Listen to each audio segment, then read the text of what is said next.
Aadhav Arjuna versus திமுகன்றது அது ஒரு தனி முதலாக போயிட்டு இருக்கு சார். அவங்க லாட்ரி பத்தி பேசட்டும், இவங்க அவங்க அப்பாவை பத்தி பேசட்டும், இனி கூட வந்து லாட்ரி பத்தி அவர் வந்து பேசியிருக்காரு.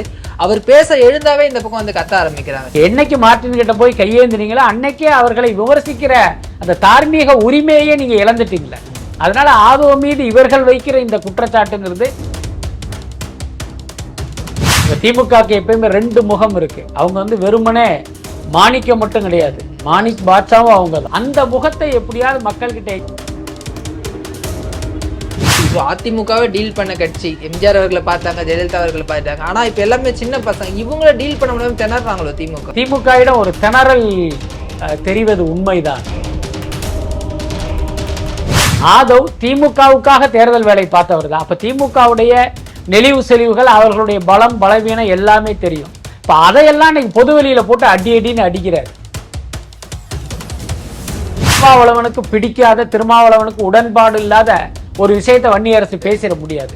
அப்ப வன்னியரசு எப்படியெல்லாம் பேசுகிறாரோ இது எல்லாமே திருமாவளவனுடைய விருப்பம் அப்படின்னு தான் நம்ம புரிஞ்சுக்கணும்.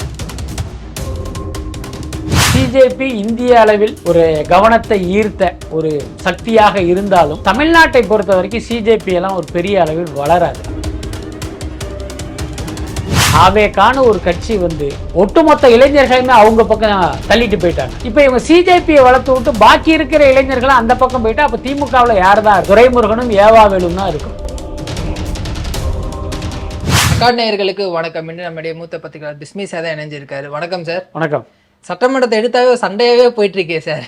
இன்னைக்கு கூட வந்து டிவிகே வர்சஸ் திமுக அப்படின்ட்டு வந்து பெரிய கூச்சல் குழப்பம் பல அடிதடியெல்லாம் போயிடும் போலையே சார். எப்படி பாக்குறீங்க சட்டமன்றம்? இல்ல, பொதுவாகவே சட்டமன்றம்ங்கிறது இப்படிதான் நடக்கும். ஆனா இத்தனை நாள் வந்து இதெல்லாம் நமக்கு தெரியாம இருந்தது. என்ன காரணம்னா அந்த நேரலை வசதி கிடையாது. இன்னைக்கு அது நேரலையில் ஒளிபரப்பப்படும் போது அதையெல்லாம் நம்ம பார்த்துட்டு என்னது சட்டமன்றத்தில் இப்படி இருக்கே அப்படின்னு நம்ம வந்து ஆச்சரியப்படுறோம்.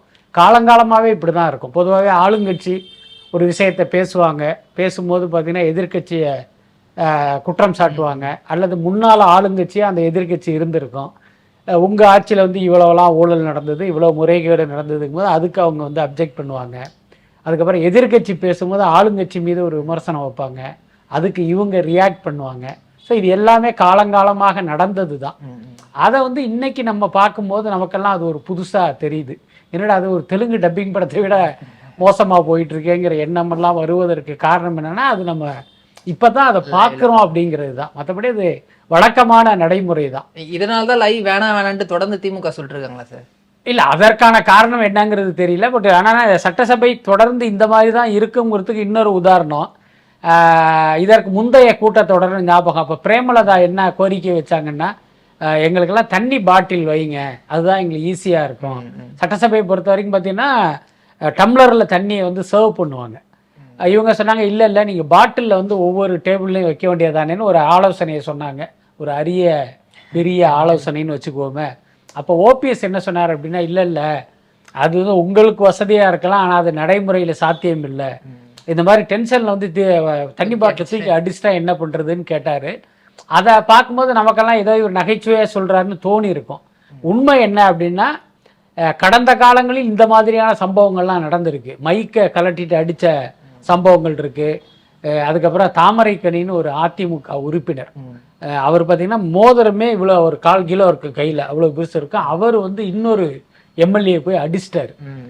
உடனே அது ஒரு பெரிய பிரச்சனையாக இருப்பேன், நான் அடிக்கலை, அவர் முதுகில் தட்டினேன் அப்படின்லாம் அவர் விளக்கம் கொடுத்தாரு. ஸோ இந்த மாதிரி விஷயங்கள்லாம் நிறைய நடக்கும்.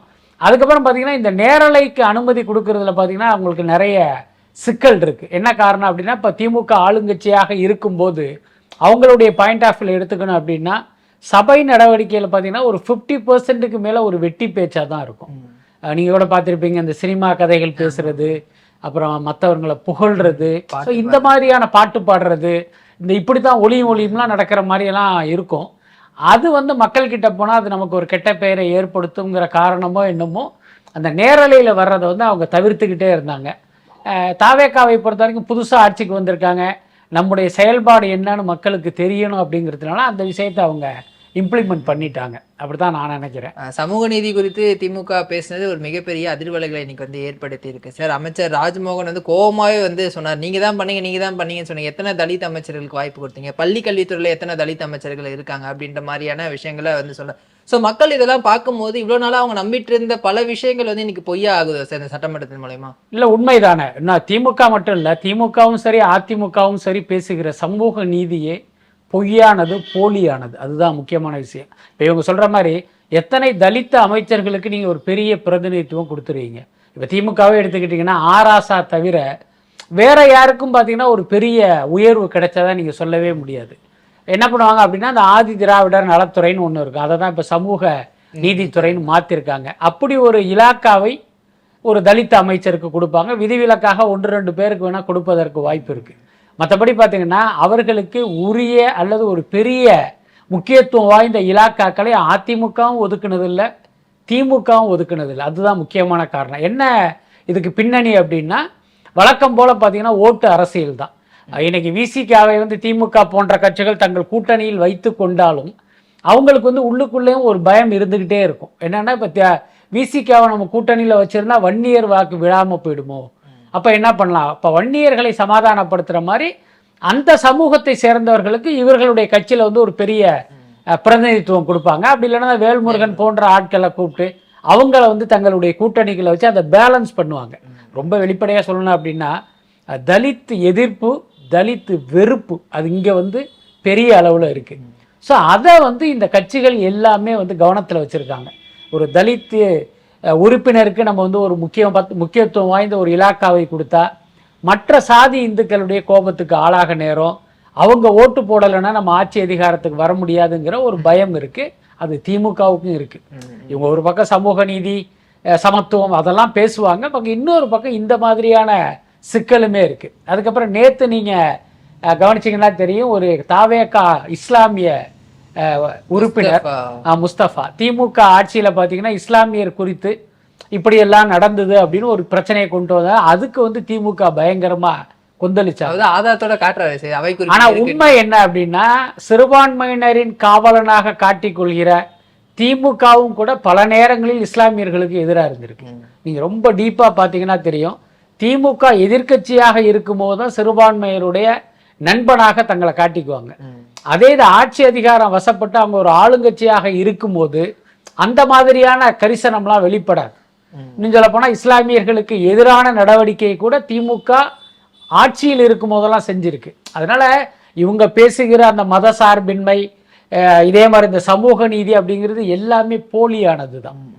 அது மாதிரி இன்னைக்கு வந்து அந்த பிற்படுத்த அவங்களாம் வந்து முன்னாடி இருக்காங்க அப்படின்னா நாங்கள் போட்ட பிச்சை அப்படின்ற மாதிரி வந்து ராஜ்மோகன் அவர்கள் திமுக சொன்னதா வந்து சொன்னாங்க. யாரும் பிச்சை போட வேணாம், எல்லாருமே ஈக்குவல் அப்படின்றதான் வந்து எங்களுடைய கொள்கை. என்னவோ எல்லாமே நீங்க தான் பண்ணீங்கன்ற மாதிரி வந்து சொல்லிக்கிறீங்களே அப்படின்னு வந்து சொல்றாரு சார். அது ஒரு நியாயமான குற்றச்சாட்டு சார். என்ன இந்த மேசை போட்டது நாங்க தான், மைக் வச்சது நாங்க தான், நீங்க படிச்சதுக்கு நாங்க தான் காரணம், அப்படி எல்லாத்துக்குமே அவங்க ஸ்டிக்கர் ஒட்டிக்கிறாங்களே சார். அதாவது அது வந்து ஒரு வகையில் சரிதான், ஆனா அதை எந்த வார்த்தையை வெளிப்படுத்துறதுன்னு இருக்குல்ல. இன்னைக்கு பார்த்தீங்கன்னா ஒடுக்கப்பட்ட சமூகத்தை சேர்ந்த பல அமைச்சர்கள் இன்னைக்கு அமைச்சரவையில் இடம் பிடிச்சிருக்காங்க. அதே மாதிரி பிற்படுத்தப்பட்ட சமூகத்தை சேர்ந்த பலர் இன்னைக்கு பெரிய படிப்பெல்லாம் படிச்சுட்டு பெரிய பெரிய பதவியில எல்லாம் இருக்காங்க. இதற்கு திமுக அரசு வந்து ஒரு முக்கியமான காரணம், அதுல எல்லாம் மாற்றம் இல்லை. என்ன, அதை நம்ம ஒத்துக்கிட்டு தான் ஆகணும். அவர்களுடைய ஆட்சி காலத்தில் அந்த பிற்படுத்தப்பட்ட மற்றும் ஒடுக்கப்பட்ட சமூகத்தை சேர்ந்தவர்களுடைய கல்வி உரிமைக்காக மிகப்பெரிய விஷயங்கள்லாம் பண்ணியிருக்காங்க. அதெல்லாம் மாற்றம் இல்லை. அதன் காரணமாகத்தான் இன்னைக்கு பல பேர் படிச்சுட்டு நல்ல வேலையில் இருக்காங்கிறத மறுக்க முடியாது. அதை யார் சொல்லணும் அப்படின்னா பலனடைந்த ஒருத்தர் சொல்லணும். புரியுதா இல்லையா? இவர்கள் ஆட்சியில் கல்வி கற்று ஒரு நல்ல பதவியில் இருக்கிற இப்போ நான் சொல்லணும், ஆமாங்க நான் இந்த இடத்துல இருக்கிறதுக்கு திமுக தான் காரணம் அப்படின்னா அது திமுகவை பெருமைப்படுத்தும். ஆனால் இங்கே என்ன நடக்குதுன்னா திமுக காரர்கள் சொல்கிறாங்க, நீ சட்டை போட்டுக்கிட்டு இருக்கிறதுக்கு நான் தான் காரணம், நீ ஜீன்ஸ் போட்டதுக்கு நான் தான் காரணம். இந்த நான் தான் காரணங்கிறதோட நிறுத்திக்கிட்டா பரவாயில்ல, இதெல்லாம் நான் போட்ட பிச்சைன்றாங்க. அதுதான் இங்க மிகப்பெரிய விமர்சனத்துக்குரியதாவது. நீங்க ஆட்சியில் இருக்கீங்க, ஆட்சியில் இருந்து கொண்டு நீங்கள் பிற்படுத்தப்பட்ட ஒடுக்கப்பட்ட மக்களுக்கு செய்ய வேண்டிய கடமைகளை செய்வது வந்து உங்களுடைய வேலை. அதுக்கு தான் உங்களை உட்கார வச்சிருக்கோம். அதைத்தான் நீங்க செஞ்சிருக்கீங்க. அதை எப்படி நீங்க போட்ட பிச்சையாக இருக்க முடியும்? அதை வந்து இப்ப திமுக முக்கியமாக தாவேகாவில் தலித் அமைச்சர்கள் நிறைய பேர் இருக்காங்க, அது ஒரு பெரிய விஷயமாக பேசப்படும் போது திமுக தரப்பிலிருந்து இப்படி ஒரு வாய்ஸ் அவுட் வருது, நாங்க போட்ட பிச்சை அதுல நீங்க படிச்சீங்க, அதனால தான் உங்களுக்கு இந்த மந்திரி பதவி கிடைச்சது, எம்எல்ஏவா வந்தீங்கிற மாதிரி அவங்க சொல்றாங்க. அந்த குரல் வந்து அது ஏற்புடையதில்லை. தொடர்ந்து வந்து அவங்க இந்த மாதிரியான விஷயங்களை வந்து பேசியே இருக்காங்க சார். இதை வந்து கண்டிக்க வேண்டிய உதயநிதி அவர்களும் இதை பத்தி பேச மாட்டேன், இந்த மாதிரி பேசாதீங்க அப்படின்னு சொல்ல மாட்டேன். அவரும் அதை ரசிக்கிறாரு சார். மக்கள் பாக்குறாங்களே, இது வந்து கட்சியை டேமேஜ் பண்ணுமே அப்படின்ற எண்ணம் கூட இல்லாம அவர் பாட்டு உட்காந்துட்டு இருக்காரு சார். அதான் அவருடைய புரிதல் அவ்வளவுதான். அப்படிதான் எனக்கு தோணுது. என்ன காரணம், நீங்க சொல்ற மாதிரி ஒரு திமுகவை சேர்ந்த உறுப்பினர் வந்து இப்படி ஒரு கருத்தை சொல்லும் போது உதயநிதி அவர்கள் வந்து அதை கண்டிக்கணும். ஆனா இவர் என்ன நினைக்கிறார் அப்படின்னா, பரவாயில்ல இந்த கருத்து மக்கள்கிட்ட போகட்டும், இவர் வந்து திமுக ஆதரவா தானே பேசுறாருன்னு அவர் நினைச்சுக்கிட்டு இருக்காரு. ஆனா அந்த கருத்து வந்து நெகட்டிவா போய் சேருங்கிறதே அவர் வந்து புரிஞ்சிக்கவே இல்லை. இப்ப சமீபத்துல ஒரு திருவையாறு திருமணத்துக்கு போறாரு. அங்கு வந்து ஒரு சட்டமன்ற உறுப்பினர் தாவேகாவை சேர்ந்த பெண் எம்எல்ஏக்கள், பெண் அமைச்சர்கள் குறித்து ரொம்ப ஆபாசமா அருவருப்பா பேசுறாரு. ஆனா அதை வந்து இவர் அப்படியே ரசிச்சு கேட்டுக்கிட்டு இருக்காரு. நியாயமா என்ன பண்ணணும்னா, அவர் பேசும்போதே இவர் அதை வந்து அடக்கணும். அப்படி இல்லைன்னா தன்னுடைய ஏற்புரையின் போது அதை சுட்டி காட்டி அதை ரொம்ப தப்பா பேசுறாரு, அதுக்காக நான் வருத்தம் தெரிவிக்கிறேன்னு சொல்லணும். ஆனா அந்த மாதிரி இல்லாம அவர் பேசுகிற அந்த அருவருப்பான பேச்சை அவர் கேட்டுக்கிட்டு அமைதியா இருக்காரு. இது வந்து சரியான விஷயம் இல்லை. இது எல்லாமே திமுகவுக்கு வந்து ஒரு பின்னடைவை தான் ஏற்படுத்தும். ஏன் சார், இப்போ மக்கள் அவருக்கு வந்து ஒரு எதிர்கட்சி தலைவர்ன்ற ஒரு பதவி வந்து கொடுத்துருக்காங்க. அவருக்கு பிடிக்குதோ பிடிக்கலையோ அதை வந்து அவர் ஃபாலோ பண்ணணும். அவர் வந்து கட்சியினுடைய ஒரு தலைவராக இன்னைக்கு இருக்காரு. அப்படின்னும் போது சட்டமன்றத்துக்கு சரியா வரதில்லை, வந்தாலும் சரியான கேள்விகள் கேட்கறதில்ல, பழைய விஷயங்களை வந்து கேட்கிறாரு, முக்கியமான சமயத்துல வீட்டுக்கு போயிடுறாரு, லஞ்சு சாப்பிட போனால் அப்படியே போயிடுறாரு. இந்த மாதிரி ஏகப்பட்ட குற்றச்சாட்டுகள் அவர் மீது வந்து இருக்கு சார். இதுக்கு வந்து திரு ஸ்டாலின் அவர்கள் இல்லை திமுக நடவடிக்கை எடுப்பாங்களா சார்? அதாவது உதயநிதி மீது வந்து ஸ்டாலின் நடவடிக்கை எடுப்பார் அப்படின்னு நம்ம எதிர்பார்க்கிறது வந்து எப்படி சரியாக இருக்குன்னு கட்சி நலன் முக்கியம் இல்லை சார். கட்சி நலன் முக்கியம்தான். அதுக்காக வந்து தன் குடும்ப உறுப்பினர்கள் மீதே அவங்க நடவடிக்கை எடுப்பாங்களா? இப்போ சமீபத்தில் திமுகவில் ஒரு சீர்திருத்தம் கொண்டு வர்றாங்க. 70 வயசுக்கு மேலே வந்து மாவட்ட செயலாளர்கள்லாம் இருக்க முடியாது அப்படின்னு ஒரு விதியை வந்து புதுசாக உருவாக்குறாங்க. 70 வயது அல்லது 15 ஆண்டுகளுக்கு மேல் வந்து அவர் மாசேவாக இருக்க முடியாது அப்படின்னு. அது உண்மையிலே ஒரு சரியான முயற்சி தான். பட் நம் கேள்வி என்னன்னா, அது தலைவருக்கு பொருந்துமா, பொருளாளருக்கு பொருந்துமா, செயலாளருக்கு பொருந்துமான்னு ஒரு கேள்வி இருக்கு. நிச்சயமாக பொருந்தாது. அப்படி ஒரு விதியை வந்து அவங்க கண்டிப்பா கொண்டு வர மாட்டாங்க. அப்ப என்னன்னா, இது எல்லாமே மற்றவர்களுக்கு தான், தங்களுக்கோ தங்களுடைய வாரிசுகளுக்கோ கிடையாது. ஸோ அப்படித்தான் உதயநிதி மீது. இப்போ உதயநிதிக்கு பதிலாக அந்த இடத்துல வேறொருவர் இருந்திருந்தா நிச்சயமாக இவங்களுக்கு கேள்வி எழுப்பவோ கண்டிப்பதற்கோ வாய்ப்பு இருக்கு. என்னங்க நீங்க சபைக்கே வர்றதில்லை, முக்கியமான பிரச்சனைக்கெல்லாம் நீங்க அமைதியா இருக்கீங்க அப்படின்னு வந்து கண்டிப்பதற்கு வாய்ப்பு இருக்கு. ஆனா அதையே உதயநிதி செய்யும் போது அப்படி ஒரு கண்டிப்பு ஸ்டாலின் இருந்து வருவதற்கு வாய்ப்பு இல்லை. இப்ப இவர் பாதியில போறதுனால திரு ஏவாவேலு அவர்களுக்கோ இல்ல KN அவங்களாம் வந்து ஃபீல் பண்றாங்க சார். நான் எவ்வளவு நேரம் தான் இருக்கிறது, அம்மா ஜெயலலிதா அவர்களுக்கு 4 மணிக்கெல்லாம் நாங்க உங்களை விட்டுருவாங்க, நீங்க 7 மணி வச்சு நடத்துறீங்க அப்படி. அப்போ எக்ஸ்ட்ரா ப்ரெஷர் அங்க இருக்கக்கூடிய சீனியர்களுக்கும் வருது இல்ல சார், இவர் சரியா செயல்படாததுனால? இல்ல அப்படியெல்லாம் நம்ம சொல்ல முடியாது. சட்டமன்றம் எவ்வளவு நேரம் நடக்கிறதோ அவ்வளவு நேரம் உறுப்பினர்கள் அங்க இருக்கணும். இப்ப உதயநிதி போனதுனால இவங்க 7:30 மணி வரைக்கும் இல்ல, உதயநிதி இருந்தாலும் அந்த 7:30 மணி வரைக்கும் அந்த சபை நடக்கும். என்னன்னா அந்த பேச்சு அப்படி நீண்டு கொண்டே போவதால் எக்ஸ்ட்ரா 1 மணி நேரம் 1.5 மணி நேரம் அது நீண்டுகிட்டே போகுது. அதனால உதயநிதி இருந்தால் இவர்களுடைய பளு குறையும் அப்படின்லாம் அர்த்தம் இல்லை. எல்லாத்துக்கும் மேல இப்போ உதயநிதி ஒரு விஷயத்துக்கு பதில் கொடுப்பதற்கும் KN நேரு, ஏவாவேலு போன்றவர்கள் பதில் கொடுப்பதற்குமே வித்தியாசம் இருக்கு. சொல்ல போனா உதயநிதியை விட இவங்கெல்லாம் சீனியர்கள். இப்போ உதயநிதியிடமிருந்து வரும் கருத்தை விட இவர்களுடைய கருத்துங்கிறது கொஞ்சம் வலுவானதா இருக்கும். அதனால அது வந்து திமுகவுக்கு வந்து ஒரு வகையில் நல்லது தானே. இப்போ திமுக வர்சஸ் தாவேகா ஒரு புறம் முதல் போயிட்டு இருந்தாலும் கூட ஆதவ அர்ஜுனா வர்சஸ் திமுகன்றது அது ஒரு தனி முதலாக போயிட்டு இருக்கு சார். அவங்க லாட்ரி பத்தி பேசுறதும், இவங்க அவங்க அப்பாவை பத்தி பேசுறதும், இனி கூட வந்து லாட்ரி பத்தி அவர் வந்து பேசியிருக்காரு. அவர் பேச எழுந்தாவே இந்த பக்கம் வந்து கத்த ஆரம்பிக்கிறாங்க சார். என்னோட கேள்வி அப்படின்னு சொல்றாரு, அதுக்குள்ளே கத்த ஆரம்பிக்கிறாங்க. அதாவது தாவேகா குறித்து வந்து திமுகவுக்கு வந்து ஒரு கருத்து இருக்கு. அந்த தற்குறி அப்படின்னு சொல்றாங்கல்ல எல்லாரையுமே, அது அந்த கட்சி தொண்டர்களை மட்டும் அவங்க சொல்றது இல்லை. தாவேகாவில் எம்எல்ஏக்கள், அமைச்சர்கள் குறித்து இவங்களுக்கு அப்படித்தான் ஒரு கருத்து இருக்கு. என்ன காரணம், இவங்க எல்லாமே புதியவர்கள், அரசியலுக்கும் புதியவர்கள், அவைக்கும் புதியவர்கள். அதனால இவங்களுக்கு எதுவுமே தெரியாது அப்படின்னு ஒரு எண்ணத்தில் இருந்தவர்களுக்கு, இன்னும் சொல்லப்போனால் இவங்களுக்கு எதுவுமே தெரியாது, நம்ம 2-3 செஷன்லேயே இவங்களை கதற விட்டுறலாங்கிற எண்ணத்தில் வந்தவர்களுக்கு ஆதவ், நிர்மல்குமார், ராஜ்மோகன் போன்றவர்களுடைய அந்த பதிலடி வந்து ஒரு பெரிய அதிர்ச்சியையும் கலக்கத்தையும் கொடுத்துருக்கு. இவங்க ஒன்று திறந்தாங்கன்னா அடுத்த நிமிஷம் இங்கிருந்து ஒரு பதிலடி வர்றது வந்து அவங்களுக்கு உண்மையிலேயே வந்து எப்படி ரியாக்ட் பண்ணுறதுன்னே தெரியல. அதுலேயும் முக்கியமாக ஆதவ் பேசுகிற பேச்செல்லாம் இந்த சபை மரபு, அந்த இவங்கெல்லாம் சீனியர் ஆச்சே, அந்த மாதிரி எந்த இதுவும் இல்லாமல் அவர் பாட்டுக்கு சகட்டு மேனிக்கு அடிக்கிறது வந்து அவங்களுக்கு பெரிய அதிர்ச்சியை கொடுத்துருக்கு. அதே நேரம் ஆதவ் பேசும்போது அவரை பதிலடி கொடுக்கணும் அப்படின்னா இப்போ அவர் ஏதாவது ஒரு ஊழல் பண்ணியிருந்தா, எங்கேயாவது கமிஷன் வாங்கியிருந்தா, லஞ்சம் வாங்கியிருந்தா, அதை வந்து நீங்கள் ஒரு பதிலடியாக கொடுக்கலாம். ஆதவ் அர்ஜுனா மீது அப்படி எந்த குற்றச்சாட்டும் வைக்க முடியாது, அதுக்கான வாய்ப்பும் இன்னும் வரல. அப்ப என்ன பண்றாங்கன்னா, இவர் மார்ட்டினுடைய மருமகன் அப்படிங்கிறதே ஒரு பெரிய கொலை குற்றம் மாதிரி நினைச்சுக்கிட்டு அதையே ஒரு ஆயுதமா தாக்குறாங்க. பட் அதுல நமக்கு ஒரு மாறுபட்ட கருத்து உண்டு. நம்ம லாட்டரி தொழில எந்த காலத்திலும் ஆதரிக்க மாட்டோம். லாட்டரி தொழில்ன்றது மக்களுடைய ரத்தத்தை உறிஞ்சுகிற ஒரு பகல் கொள்ளை தான், அதுல மாற்றம் இல்லை. என்னதான் அரசு அங்கீகாரம் செய்து அவர்கள் வரி கட்டி அந்த தொழிலை செய்தாலும் அது மக்களுடைய ரத்தத்தை உறிஞ்சுகிற ஒரு பணம் தான், அதுல எல்லாம் மாற்றம் இல்லை. பட் அதே நேரம் அப்படி தொழில் செய்கிறவர்களிடம் தானே திமுக தேர்தல் நிதியா பணம் வாங்கியிருக்கு. இப்போ உங்களுக்கு வந்து இந்த லாட்டரி தொழில் வந்து ஒரு சட்டவிரோத தொழில், மார்ட்டின் சம்பாதித்தது சட்டவிரோதமான பணம் அப்படிங்கிற ஒரு கருத்தும் கொள்கையும் இருந்திருந்தா நீங்க அங்க போய் கையேந்திருப்பீங்களா? அப்ப உங்களுக்கு தேவைங்கும் போது தானே அங்க போய் கையேந்தினீங்க. அப்புறம் கையேந்திட்டு இன்னைக்கு அது வந்து திருடின பணம், கொள்ளையடிச்ச பணம், சட்டவிரோதமா சம்பாதிச்ச பணம் எப்படி சொல்ல முடியும்? நீங்க என்னைக்கு மார்ட்டின் கிட்ட போய் கையேந்தினீங்களோ அன்னைக்கே அவர்களை விமர்சிக்கிற அந்த தார்மீக உரிமையே நீங்க இழந்துட்டீங்களே. அதனால ஆதவ மீது இவர்கள் வைக்கிற இந்த குற்றச்சாட்டுங்கிறது ஒரு ஏற்புடையது இல்லை. தனிப்பட்ட கோவம் கூட எடுத்துக்கலாமா சார் திமுகவுக்கு திரு ஆதவ் மீது? இல்ல, நிச்சயமா அதுல எந்த மாற்றமே இல்லை. என்ன காரணம் அப்படின்னா, விஜய் அரசியலுக்கு வரும்போது இவங்க என்ன நினைச்சாங்கன்னா, புஷி ஆனந்த் போன்றவர்கள் தான் அந்த கட்சியில இருந்தாங்க. விஜய்க்கு வந்து ஒன்றும் தெரியாது, அவர் பேசக்கூட மாட்டாரு. புஷி ஆனந்த் பார்த்தீங்கன்னா ஒரு பெரிய காமெடியனா இருக்காரு. அதனால இந்த கட்சி பெருசா வளராது, விளங்காதுங்கிற ஒரு எண்ணத்துல தான் இருந்தாங்க. அதான் ஆதவ் போன்றவர்கள் அந்த கட்சியில் சேர்ந்த பிறகு பார்த்தீங்கன்னா இந்த எண்ணம் மெல்ல மாற ஆரம்பிச்சிருச்சு. ஏன்னா அவர் வந்து அதிரடியா பேசுறது, பழைய அரசியல் நிகழ்வுகளெல்லாம் எடுத்து போட்டு பதிலடி கொடுக்கறதெல்லாம் வரும்போது மக்களுக்கே பார்த்தீங்கன்னா இப்போ தாவேகா வந்து கொஞ்சம் பரவாயில்லையேங்கிற மாதிரியான ஒரு பாசிட்டிவ் எண்ணம்லாம் வர ஆரம்பிச்சிருச்சு.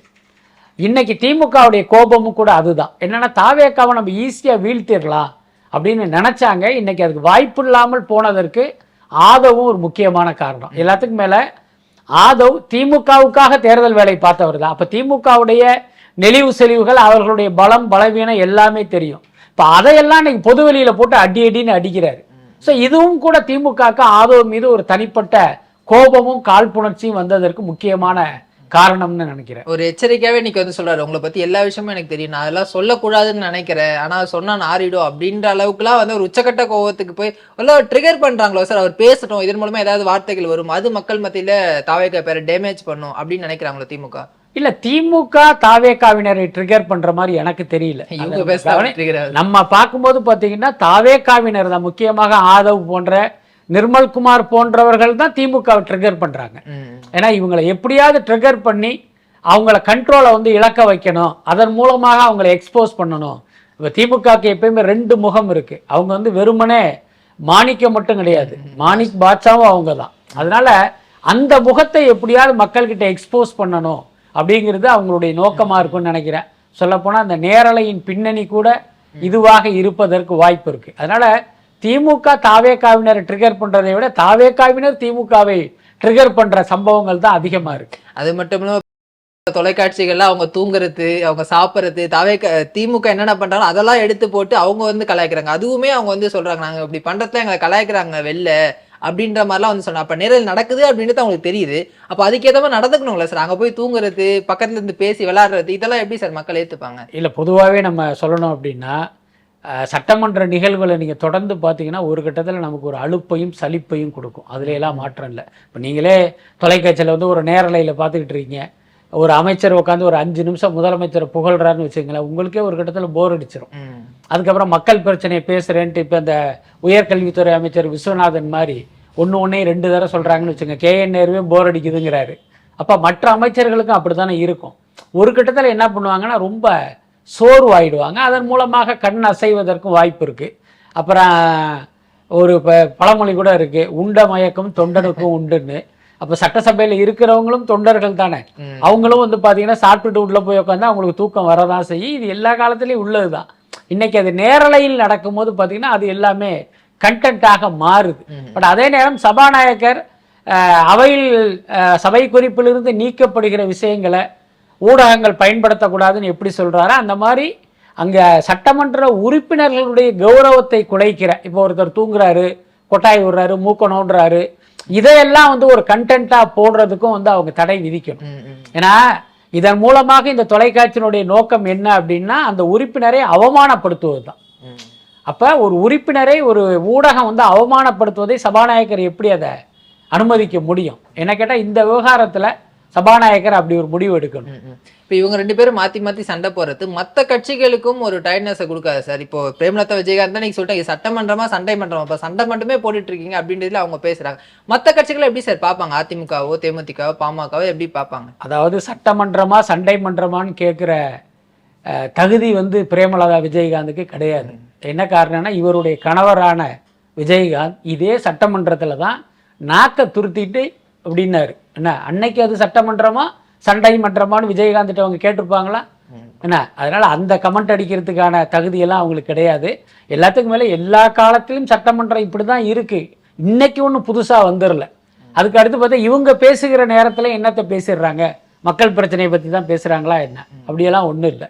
அதனால புதுசாக போனவர்களுக்கு அது ஒரு அதிர்ச்சியாக அல்லது ஒரு புதிதாக இருந்திருக்கும். அப்படிதான் நான் நினைக்கிறேன். பாமகவினருக்கும் தெரியும்ல சட்டமன்றம்னா இப்படி தான் இருக்கும். சௌமியா அன்புமணிக்கு வேணா அது புதுசாக இருக்கலாம்.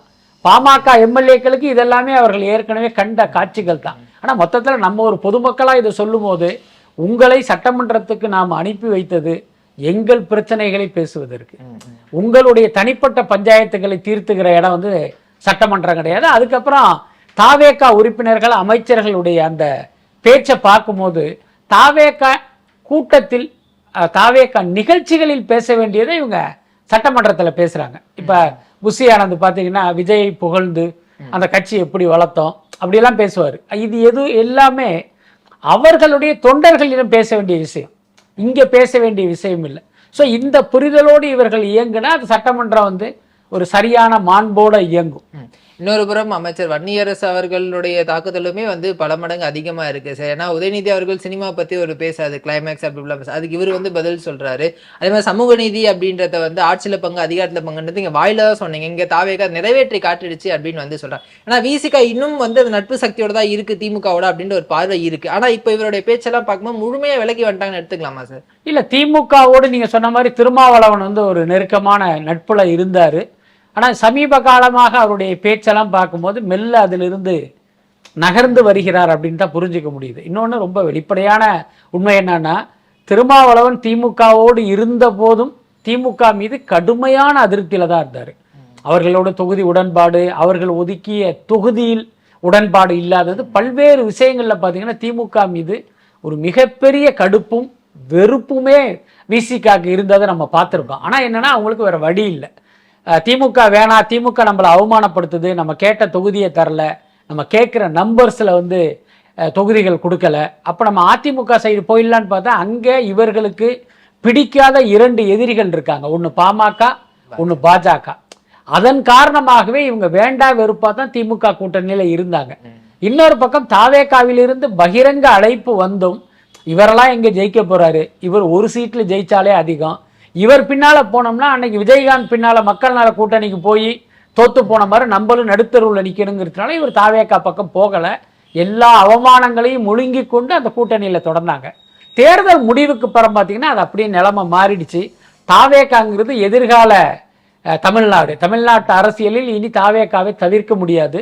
இன்னும் சொல்ல போனால் திமுகவை விட ஒரு படி மேல்ங்கிற யதார்த்தம் புரிந்த பிறகு மெல்ல பிகு பண்ணிக்கிட்டு இப்ப தாவேகா பக்கம் நகர்ந்துட்டாங்க.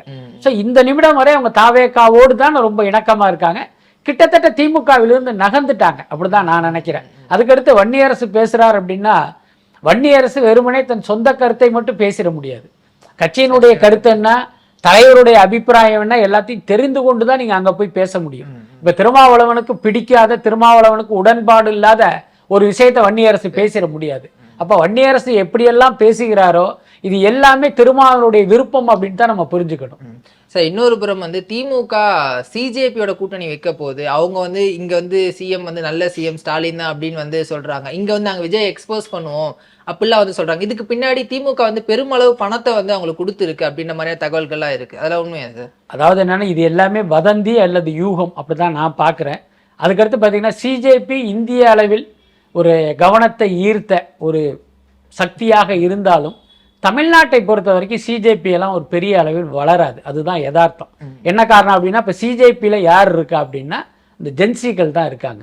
இந்திய அளவில் சிஜேபி பின்னால் இருக்கிற பெரும்பாலானவர்கள் ஜென்சியினர் தான்.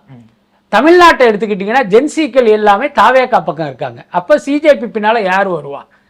ஒரு பேச்சுக்கு சொல்கிறேன், விஜயை பிடிக்காத இப்போ ஒரு அஜித் ரசிகர், விஜயை பிடிக்காத ஒரு சிவகார்த்திகேயன் ரசிகர், விஜயை பிடிக்காத அஜித் ரசிகர்கள், இந்த மாதிரியான ஆட்கள் வேண்டுமானால் தாவேகாவுக்கு எதிராக இந்த சிஜேபி பின்னால் செல்வதற்கு வாய்ப்பு இருக்க தவிர, மற்றபடி தாவேகா பின்னால் திரண்ட இளைஞர் கூட்டம் மாதிரி இன்னொரு கூட்டம் சிஜேபி பின்னால் போகாது. இன்னும் சொல்ல போனா இந்தியா முழுக்க சிஜேபி தேர்தலில் நின்று ஒரு பெரிய வெற்றி அடைந்தாலும் தமிழ்நாட்டில் சிஜேபிக்கு பெரிய வரவேற்பு இருக்கு. அப்படிதான் நான் நினைக்கிறேன். அப்படி இருக்கும்போது திமுக சிஜேபிக்கு ஃபண்டிங் பண்ணி அந்த சக்தியை வளர்ப்பாங்களா அப்படிங்கிறது எனக்கு அதுல ஒரு சின்ன சந்தேகம் இருக்கு. இல்ல சார், இப்ப டெல்லியில வந்து ஒரு மிகப்பெரிய போராட்டம் நடந்துச்சு, அதுல வெற்றியும் வந்து பெற்றாங்க. அதனுடைய தொடர்ச்சியா இங்க வேற போராட்டம் நடந்துச்சு. இதுலயே வந்து திமுக தான் காரணம் அப்படின்ற பல விமர்சனங்கள் இருந்துச்சு. இப்போ அவங்க வாலண்டியர் நாங்க தமிழ்நாட்டுக்கு வரோம், இங்க வந்து போராட்டம் நடத்துவோம், இங்க வந்து நாங்க ரூட் மாஃபியா எல்லாம் வந்து எக்ஸ்போஸ் பண்ணுவோம்ன்றது இல்ல பேசும்போது, அப்ப இதுக்கு பின்னாடி திமுக இருக்குன்ற சந்தேகம் ஆட்டோமேட்டிக்கா மக்களுக்கு வரும் இல்ல சார்? அதாவது ஒண்ணு புரிஞ்சுங்க, ஆளுங்கட்சிக்கு எதிராக யார் போராடினாலும் அவர்களுக்கு எதிர்க்கட்சிகள் வந்து ஃபண்டிங் மற்றும் ஆதரவை வந்து கொடுப்பாங்க. அதே நேரம் அந்த அமைப்பை ஒரு பெரிய மக்கள் சக்தியாக உருவாகுவதற்கு அவங்க அனுமதிக்க மாட்டாங்க. இப்போ உதாரணத்துக்கு பாருங்க, தாவேகான ஒரு கட்சி வந்து ஒட்டுமொத்த இளைஞர்களையுமே அவங்க பக்கம் தள்ளிட்டு போயிட்டாங்க. இப்போ இவங்க சிஜேபியை வளர்த்து விட்டு பாக்கி இருக்கிற இளைஞர்களும் அந்த பக்கம் போயிட்டா அப்போ திமுகவில் யார் தான் இருப்பா? துரைமுருகனும் ஏவாவேலும் தான் இருக்கணும். ஸோ அது வந்து திமுகவுடைய எதிர்காலத்துக்கே ஆபத்து. இப்போ 2031, 36 தேர்தலில் திமுகக்கெல்லாம் வாக்காளர்களே இருக்க மாட்டாங்க. ஸோ அப்படி ஒரு சிக்கல் இருக்கிறதுனால என்ன பண்ணுவாங்கன்னா, அவங்க ஒரு போராடுறாங்க, ஆர்ப்பாட்டம் பண்ணுறாங்க, ஆளுங்கட்சிக்கு எதிராக ஏதோ ஒன்று பண்ணுறாங்கங்கும்போது ஒரு சின்னதாக அவங்கள என்கரேஜ் பண்ணுவாங்க. மற்றபடி அது பெரிய அளவில் ஒரு சக்தியாக வளருவதற்கு திமுக வந்து ஒரு பெரிய ஹெல்ப்பெல்லாம் பண்ணாது. ஏன்னா அது அவங்களுக்கே ஆபத்தாக மாறிடும். ஏன்னா இப்போ எல்லா போராட்டங்களையும் திமுக ஏதோ ஒரு வகையில வந்து ஊடுருவி இப்போ தாவேக்கரோட நேமை டேமேஜ் பண்றோம் அப்படின்னு தான் பார்க்குவோம். இப்போ சமீபத்தோட லயலாமணி ஒரு போராட்டக்காரில் பேசுறாரு, அங்க ஒருத்தர் வந்து சைகை காட்டுறாரு, பேசுங்க அந்த வீடியோ எல்லாம் வைரல் ஆகுது அப்படின்னும் போது இந்த மாதிரி எங்க நடந்தாலும் அது உள்ள திமுகவினுடைய ஏதோ ஒரு சார்பில் அவங்களுக்கான நெருக்கடிகளை வந்து கொடுத்துட்டு இருக்காங்க. அதுவும் எக்ஸ்போஸும் ஆயிடுறாங்க விர்ச்சுவல் வாரியர்ஸ் மூலமா. இது எப்படி சார் பார்க்கறது? இல்லை, அது எல்லா காலத்திலும் இருந்தது தானே. இப்போ ஒரு ஆளுங்கட்சிக்கு எதிராக எதிர்கட்சி வந்து எல்லா நேரமும் இயங்கிக்கிட்டு தான் இருக்கும். இவங்களை எப்படி குறை சொல்லலாம், இவங்க பண்ணுற தப்பு என்ன, இவங்க பண்ணுற ஊழல் என்ன, இதை நம்ம மக்கள்கிட்ட எடுத்துகிட்டு போகணும்னு நினைப்பாங்க. இன்றைக்கி பார்த்தீங்கன்னா ஒரு டிஜிட்டல் யுகம்ங்கிறதுனால இது எல்லாமே நமக்கு உடனடியாக தெரியுது. கடந்த காலங்களில் இதெல்லாம் நமக்கு தெரிய வரல, அவ்வளோதான். மற்றபடி அன்றைக்கு நடந்தது தான் இன்றைக்கும் நடக்குது. இப்போ நீங்கள்லாம் கேள்விப்பட்டிருப்பீங்க, ஒரு பொதுக்கூட்டம் நடந்துச்சு, இன்னொரு கட்சியை சேர்ந்த ஒருத்தர் வந்து அங்கே ஒரு சவுண்டு விட்டாரு, அல்லது ஒரு கல்லை விட்டாரு, ஒரு பாட்டிலை வீசினாருன்னு செய்திகள்லாம் நம்ம பார்த்துருக்கோம். அதனால் இதெல்லாம் எல்லா காலத்திலும் நடப்பது தான். இது வந்து இந்த ரீல்ஸ் காலம்ங்கிறதுனால எல்லாமே கண்டென்ட்டாக மாறி இப்போ நம்ம பார்வைக்கு வருது. ஆனால் கண்டென்ட்டாக மாறுது, அவங்க எக்ஸ்போஸ் ஆகிறாங்கன்றதும் திமுகவுக்கு வந்து தெரியுது. தெரிஞ்சவருமே திரும்ப திரும்ப அதே ஒரு ஸ்ட்ராட்டஜியை மாற்றாமல் அதே திரும்ப பழைய ஸ்ட்ராட்டஜியை பண்ணுறாங்களே சார். நம்ம மக்கள் மத்தியில் எக்ஸ்போஸ் ஆகும் தெரியுது இல்லை சார் அவங்க? இல்லை, அதை அவங்க அப்படி நினைக்கிறது இல்லை. என்ன, நமக்கு இதனால வந்து கெட்ட பேர் வரும், நம்ம கட்சிக்கு வந்து கெட்ட பேர் வருங்கிறத அவங்க உணரலை. அப்படிதான் அதை நம்ம எடுத்துக்கணும். ஏன் சார்? ஏன்னா இப்போ இவ்வளோ அதிமுகவை டீல் பண்ண கட்சி, எம்ஜிஆர் அவர்களை பார்த்தாங்க, ஜெயலலிதா அவர்களை பார்த்தாங்க, ஆனால் இப்போ எல்லாமே சின்ன பசங்க, இவங்கள டீல் பண்ண முடியாமல் திணறாங்களோ திமுக? இல்லை, திமுகவிடம் ஒரு திணறல் தெரிவது உண்மைதான். என்ன காரணம் அப்படின்னா, அதிமுக திமுகவுடைய அணுகுமுறைங்கிறது கிட்டத்தட்ட ஒன்று தான். இப்போ அதிமுக ஒன்று பண்ணுறாங்க அப்படின்னா அதுக்கு திமுக எப்படி ரியாக்ட் பண்ணுங்கிறது அதிமுகவுக்கு தெரியும். அதே மாதிரி திமுக ஒன்று பண்ணுது அப்படின்னா அதிமுக என்ன ரியாக்ட் பண்ணுங்கிறது இவங்களுக்கு தெரியும். ஆனால் இன்னைக்கு தாவேகாவுடைய அணுகுமுறைங்கிறது முற்றிலும் வேறு. புரியுதா இல்லையா? இந்த தலைமுறையினர்கிட்ட எப்படி நம்ம ரீச் ஆக முடியும், ஒவ்வொரு விஷயத்தையும் நம்ம எப்படி கொண்டு போகணுங்கிற அவங்களுடைய அணுகுமுறையே முற்றிலும் புதிது. அதனால திமுகக்கே அதெல்லாம் புரியவே இல்லை. இவங்களை எப்படி வந்து நம்ம ஹேண்டில் பண்றது, இவங்களுக்கு என்ன மாதிரியான ஒரு பதிலடி கொடுக்கறது, இவர்களுடைய பதிலடியை நம்ம எப்படி எதிர்கொள்றதுங்கிறதுலே அவங்கள்ட்ட ஒரு பெரிய திணறல் தெரியுது. நீங்க சொல்ல போனா நீங்க தாவேகாவை நினைத்து வந்து அவங்க கொஞ்சம் கலக்கத்துல தான் இருக்காங்க. அந்த ஆபாச தாக்குதல்களும் இன்னும் தொடர்ந்து தான் இருக்கு. பெண் எம்எல்ஏக்கள் மீதும் பெண் அமைச்சர்கள் மீதும் தொடர்ந்து அதை வந்து பண்ணிட்டே தான் வந்து இருக்காங்க. ஒருவேளை நிறைய பேர் என்ன சொல்றாங்கன்னா, ஒருவேளை இந்த இடத்துல ஸ்டாலின் அவர்கள் இருந்திருந்தாரு அப்படின்னா இதை வந்து நிறுத்தி இருப்பாரு, தடுத்து இருப்பாரு. ஏன்னா அவருக்கு தெரியும் மாண்பு என்ன அப்படின்றது. இது உதயநிதி அவர்களுக்கு இதை பத்தி தெரியவும் இல்லை, புரியவும் இல்லை, அனுபவம் இல்லை. அவர் வந்து ஒரு ராஜா மாதிரி இருந்தாரு, அவர் தூக்கின்னு வந்து உள்ள உட்கார வச்சிட்டீங்க, இதனால கட்சி தான் இன்னும் பின்னாடி போகுது அப்படின்ற ஒரு விமர்சனமும் இருக்கு. ஒரு ஸ்டாலின் இருந்திருந்தாரு அப்படின்னா அதை தடுத்து இருப்பாரா? இல்ல, அப்படியெல்லாம் சொல்ல முடியாது. திமுகவையும் ஆபாசத்தையும் பிரிக்க முடியாது. திமுகவுடைய வரலாறு தெரிந்தவர்களுக்கு இந்த உண்மை தெரியும். இதுக்கு கருணாநிதி, ஸ்டாலின், உதயநிதி யாருமே விதிவிலக்கு இல்லை. அவ்வளவுதான். இன்னும் சொல்லப்போனால் நான் பல இன்டர்வியூவில் சொல்லியிருக்கேன். இன்னைக்கு சிவாஜி கிருஷ்ணமூர்த்தின்னு ஒரு பேச்சாளர் பற்றி நம்ம எல்லாருக்குமே தெரியும். அவர் பேசுறது எல்லாமே ஆபாசமான அருவருப்பான மொழியில தான் பேசுவார். இவருடைய தாத்தாக்கள் எல்லாமே திமுகவில் கடந்த காலத்தில் இருந்திருக்காங்க. வெற்றி கொண்டான், தீப்பறி ஆறுமுகம் அப்படின்னு ஒரு பெரிய லிஸ்டே இருக்கு. அவங்க பார்த்தீங்கன்னா சாதாரண ஒரு லோக்கல் கூட்டத்தில் மட்டும் இல்லை, இப்போ கருணாநிதி போன்ற திமுகவுடைய முக்கிய நிர்வாகிகள் கலந்து கொள்கிற அந்த மாநாட்டிலேயே அவருக்கு பேசுவதற்கு வாய்ப்பு கொடுப்பாங்க. இப்போ வெற்றி கொண்டான் பேசினாரு, நீங்கள் காதை பஞ்சு வச்சு அடைக்க முடியாது, சிமெண்ட் வச்சு பூசிக்கணும், அவ்வளவு ஆபாசமாக பேசுவார். கருணாநிதி அவர்கள் அன்றைய திமுக தலைவர் வந்து அதை கேட்டு அப்படி ரசிச்சுக்கிட்டு இருப்பார். இன்னைக்கு உதயநிதி செய்ததை பார்த்தோம்ல, அதை ஏற்கனவே அவங்க தாத்தா செய்தது தான், அதை இன்னைக்கு அவர் செய்கிறாரு. அதுக்கப்புறம் பார்த்தீங்கன்னா ஸ்டாலின் காலத்திலும் இது நடந்திருக்கு. இப்போ உதாரணத்துக்கு பொன்முடி ஒரு கூட்டத்தில் என்ன பேசினாரு தெரியும், சைவம் வைணம் குறித்து அவர் சொன்ன உதாரணங்கள்லாம் இருக்குல்ல, அதெல்லாம் பார்த்தீங்கன்னா ஒரு வக்கரத்தின் உச்சம். இப்போ நீங்கள் யோசிச்சு பாருங்க, அவர் மீது இந்த கட்சி என்ன நடவடிக்கை எடுத்துருச்சு. என்ன இன்னைக்கும் பார்த்தீங்கன்னா ஒரு முக்கிய தலைவர்கள் ஒருத்தராக தான் இருக்காரு. அவருக்கு கொடுக்கப்பட்ட ஓய்வும் கூட அந்த வயோதிகத்தின் காரணமாக தான் கொடுக்கப்பட்டிருக்கு. அதனால இது வந்து திமுகவையும் ஆபாசத்தையும் பிரிக்க முடியாது. எல்லாத்துக்கும் மேலே ராசா சமீபத்தில் ஒரு அவருடைய பேச்சை நீங்கள் கேட்டிருப்பீங்க, அதுவும் வந்து ஒரு ஆபாசத்தின் இதாக தான் இருந்தது. அதனால இவர்களை வந்து அதிலிருந்து என்னைக்குமே பிரிக்க முடியாது. ஒரு பாடம் கற்றுக்கொள்ள அப்படின்னு எடுத்துக்கலாமா சார்? இந்த தேர்தல் தோல்வியில் இருந்து கூட திமுக எந்த பாடமும் கற்றுக்கொள்ளன்னு எடுத்துக்கலாமா? அதான் ஒன்று புரிஞ்சுங்க, திமுகவுக்கு வந்து தோல்வி புதிதல். 5 வருடத்துக்கு ஒரு முறை வெற்றி பெறுகிறார்கள், 5 வருடத்துக்கு ஒரு முறை தோல்வி அடைகிறார்கள். அதுக்கடுத்து இப்போ தமிழ்நாட்டினுடைய அரசியல் எப்படி இருந்துச்சு அப்படின்னா, நீங்கள் எப்பேற்பட்ட தவறு செய்தாலும் உங்களுக்கு வந்து அதிகபட்ச 5 ஆண்டு தண்டனை தான். அடுத்த 5 ஆண்டு உங்களையே வந்து முடிசூட்டி உட்கார வச்சுருவாங்க. அதனால இவங்க அதை பற்றியெல்லாம் கவலைப்படுறது இல்லை. இந்த தேர்தலில் தோத்தா கூட அவங்க ஒன்றும் கவலைப்பட மாட்டாங்க. கடந்த 5 வருஷமா ஆளுங்கட்சியாக ஓய்வு இல்லாமல் ஓடிக்கிட்டு இருந்தோம், இந்த 5 வருஷம் நம்ம ரிலாக்ஸ் பண்ணுவோம், அடுத்த 5 வருடம் நம்ம தான் ஆளுங்கட்சிங்கிற ஒரு மனநிலையில தான் அவங்க இருக்காங்க. அதுக்கு காரணம் கடந்த காலங்களில் அப்படிதான் நடந்திருக்கு. கடந்த 10 ஆண்டுகளாக அதிமுக ஆட்சி நடந்தாலும் அதுக்கு முன்ன பார்த்தீங்கன்னா திமுக 5 அதிமுக 5ன்னு மாறி மாறி தான் ஆண்டிருக்காங்க. அதனால இந்த தோல்வியும் கூட, இந்த தோல்வியிலிருந்து நம்ம பாடம் கற்றுக்கணும், நம்மை சரி பண்ணிக்கணும், நம்மளை திருத்திக்கணும், நம்ம கட்சியை சரி பண்ணணும் அப்படின்லாம் அவங்க யோசிக்கவே மாட்டாங்க. என்ன இருந்தாலும் 31 நம்ம தானே ஜெயிக்க போகிறோம் அப்படிங்கிற அந்த மனநிலை இருப்பதால் இந்த தோல்வியிலிருந்து பாடம் கற்றுக்கொள்வதற்கான வாய்ப்புங்கிறது ரொம்ப குறைவு.